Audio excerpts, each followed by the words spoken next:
Drive, hit to second. Nice stop by Bush. Right-handed batter close to the plate. Runner breaks. Pitch taken in. Throw down. Bush at second. Catcher sets up away, and the pitch is just away. Check of second, and his 2-2 pitch is swung through and missed for strike three. Again in the dirt. The throw in time, and 2 strikeouts in a scoreless. Again a 2-2. Swung on, grounded right at the third baseman Kuzbel. His throw is high, and it pulls the first baseman off the bag, and Weigel is aboard. There he goes. Pitch is up. Throw down is not in time. A close play. And a pitch swung on, lined into left field for a base hit. Now Weigel had to hold, and now the ball's bobbled, and Weigel's going to score. And the Pirates are on the board. It's 2-1. A single for Grimm. Weigel scores. He's going 1 for 2, and he bunts it. It's a good one on the left side. If it stays fair, it's a base hit, and it does. Alea picks it up and hauls aboard. Peer in for the side for the catcher. That is Boyd. And again, a throw over. They've got him picked. Throw down to second, and that is in time for the. Here's a 1-1. And the pitch swung on. Weakly hit by the mound towards second. Tough play. Shiradio bare hands and gets the out. There's a 3-1. Fastball swung on, driven right center field, base hit. So he made Jenkins earn it with a fastball 3-1, and he does drive it into right field. And now the speed of Jenkins aboard, representing a tie in the home sixth. Really a dangerous situation for Smith. He's still in a great shape in terms of pitch count. He looks fresh out there, but he did have to give in. Well, for Seton Hall, interesting spot. You have speed in Jenkins. You could, quote-unquote, sacrifice him over, and Weigel runs so well, you could be basically bunting for a base hit where you might end up with 2 on, nobody out. See if he swings away or he's squaring, or if they let Jenkins try to run on his own. He does square and lay it down. It's a good one on the left side. Kuzbel's only play to first. He will make it by a half step. Sacrifice goes 5-3, and now a couple of cracks for Ruhlman and Grimm to potentially tie the score. Seton Hall really offering up and in. It hit him. Got him on the front shoulder. So behind 2-0. There go the runners, and the pitch is taken for a strike. Throw down is high, and it's a double steal turned by Rob Shepard to perfection. Jenkins at third, Ruhlman at second. It's the 25th steal of the season for Shepard, or for Jenkins. Only 1 out. Here is the 2-2, swung on, hit on the ground at second. It will score a run. Busher up with it. He'll throw out Grimm, but we're tied at 2. An RBI for Grimm, his 27th. Jenkins plates, and now Ruhlman is 90 feet away from. Tied at 2 in the 7th inning as the pitch here is swung on, hit over the mound by Short. Ruhlman is there, and the throw is just in time on a close play. Here's the payoff, and it's taken down and in for ball 4. Alea was walking off the mound, but he will see another batter here in the 7th inning, and it'll be Nick Collins. Now an 0-2. Pitch swung on, lined right center field, and that's going to fall for a base hit in front of Ramirez. Busher's taking third. The throw comes through, but it's not in time. It's an 0-2 single to right for Collins off the left-hander Alea. And now they're on the corners for A.C. Carter. 2 runners lead. 1-1 curveball swung on in line for a base hit through the left side. Georgetown has reclaimed the lead on an RBI single for A.C. Carter with 2 outs in the 7th inning. What a clutch base hit off Sam Burum. And the 1-2 in the dirt. Runner takes off for third. The throw is in time for the second out. Well, that's a split-second decision made by Boyd. He tried to take off on a ball in the dirt. It goes as a caught stealing, or he's trying to advance on the advancement, and he has thrown out 2-5. Yeah, he wasn't going right away, but he was about a third of the way down the line, so we had a good lead. Yeah. Yeah, I think over-aggressive by the Seton Hall catcher. So 2-5 on the put-out, and now 2 outs and 2-2 on Ramirez. Huge out. As the pitcher is swung on and fouled off the catcher's equipment, it remains 2-2. That's one of those spots where they don't really teach it. You either go or you don't go. I mean, you make that decision in a split second, but you make the decision knowing you need to get there safely if you take off. Ball didn't get that far away. 2-2, swung on, lined into right field. It hangs up for Dorenzi.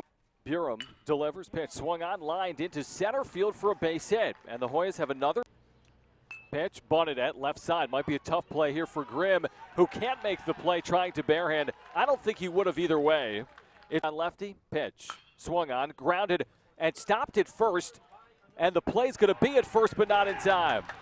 Annunziata made the stop, but a run scores, and all hands safe as well on an infield hit.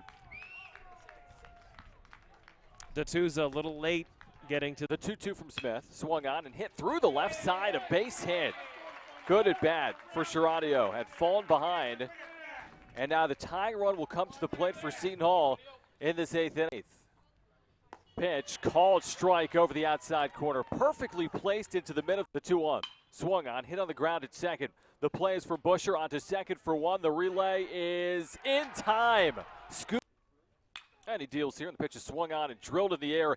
Deep left center field. Jenkins racing back. This ball is going to one-hop the left center field wall. Carter will hold at second with a leadoff double. It's the second extra. The one-strike pitch. Swung on. This is golfed into left field for a base hit. The Hoyas have taken a 5-2 lead. Carter has scored. Hall's going to end up at second with an RBI double, and the Hoyas have a 3-run edge. Here's Boyd. Here comes Smith's payoff pitch, and this is inside ball 4.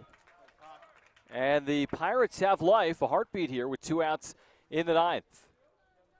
leaving the door ajar. They won't pinch run or anything because they're down by 3 runs. That's right, yep. Let's see, is Smith going to stay out there with 2 outs? This is not the tying run in Boyd. It would be a safe spot in this 3-run game, tying run in the on-deck circle.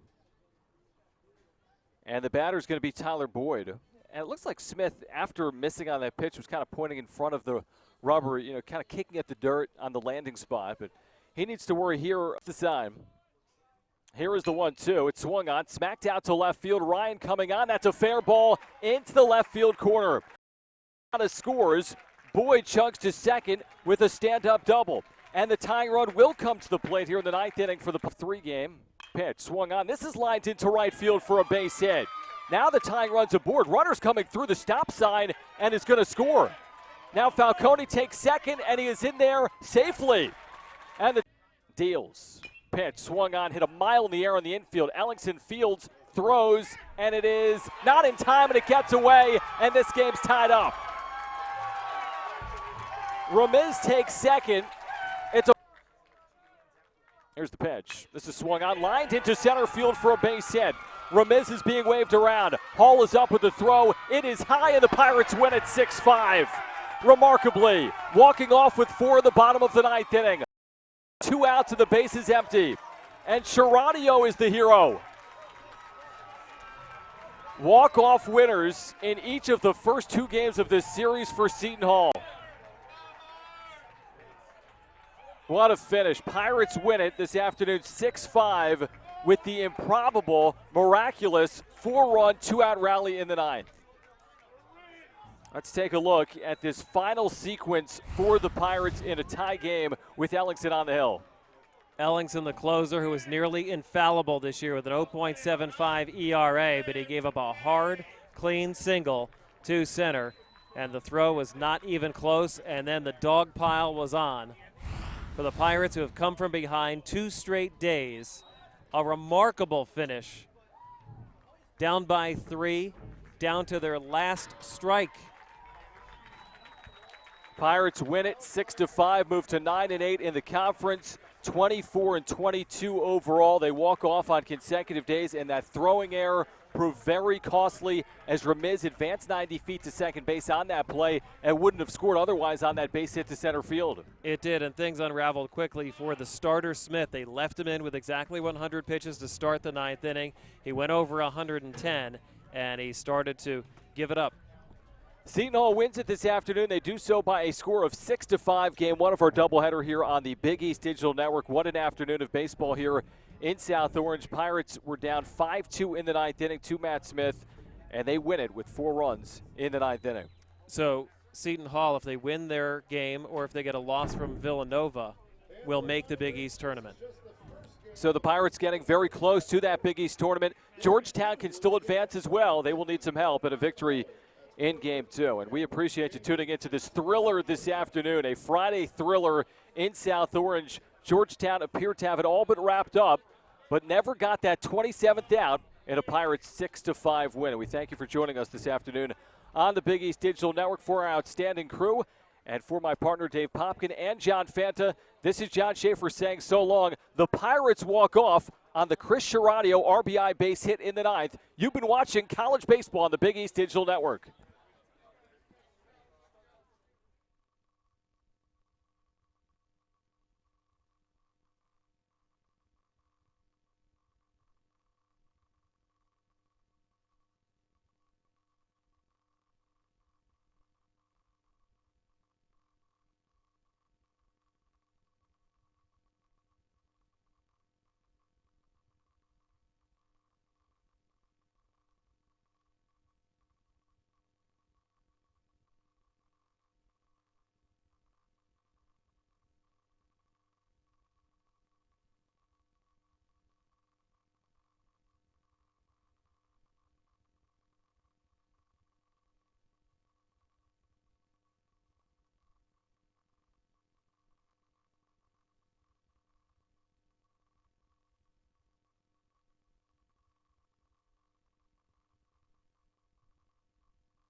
Right-handed hitter, he's a senior. And the pitcher swung on, scorched out to left field, and that's going to get down, head all the way for the left field corner. Should be extra bases for Bush, who is going to be at second base, sliding in with a leadoff double. great opportunity for the Hoyas early in this game. We didn't see much scoring yesterday. In fact, the teams went scoreless through the first 7 before Seton Hall pulled out a 1-run victory in the 9th. I think it's vital for the Hoyas to bunt down. Here's the pitch from Malia. It is a good bunt. His only play to first, and he'll make it. So the sacrifice laid down 1-3 for the 6th